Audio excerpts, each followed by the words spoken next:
Hey there, welcome back to another quick and easy tutorial video. For today's video, I'm going to be showing you how to use a lesser known feature using the AI generative program Midjourney. This feature is known as the panning feature. It allows you to extend already generated images from Midjourney. So to give you guys a quick example, let's go and open up a Discord where we have a Midjourney bot conversation. Now, let's ask it to generate an image. For this one, let's ask it to generate an Instagram model, a Western Belle spy fiction style. Now, once Midjourney is done generating the images with the prompt that we fed to it, don't forget to upscale the image of your choice.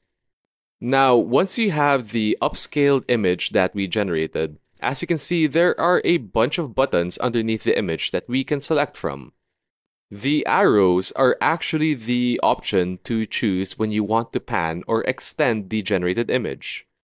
For example, if we choose the down button, that will extend the generation to create more of the bottom part of the picture. Now, as you can see, after giving the bot some time to do its magic, we now have a newly generated bottom part of the image of the Instagram model we initially made.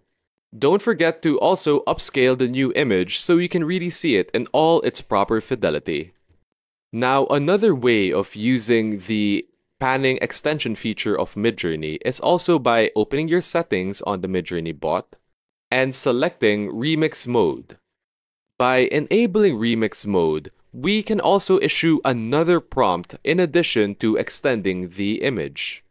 To give you guys a quick example, let's generate a new image. For this one, I'm going to generate Satoru Gojo battling cursed spirits. Don't forget to choose and upscale the image you wish to upscale from the 4 images that Midjourney initially gives you. Now, after upscaling, let's try extending the image again. This time, instead of automatically extending the image without any other prompts, we now have the ability to pan with a new prompt. Now, to really show you how creative you can actually be with these AI generative software, let's try panning this image but making it with a new prompt of SpongeBob walking around. After giving it some time, as usual, Midjourney will give us 4 variations of the prompt we gave it, but now we have 4 variations of SpongeBob walking around while Satoru Gojo is fighting evil spirits.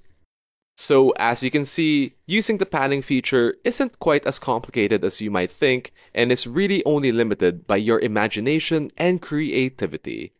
And that's really all we have for this video. You now know how to use the panning feature in Midjourney. If you have any other questions, as usual, leave them down in a comment below. Like this video and subscribe to the channel if you enjoyed this kind of content. Thanks so much for watching, and we'll see you in the next one. Bye for now.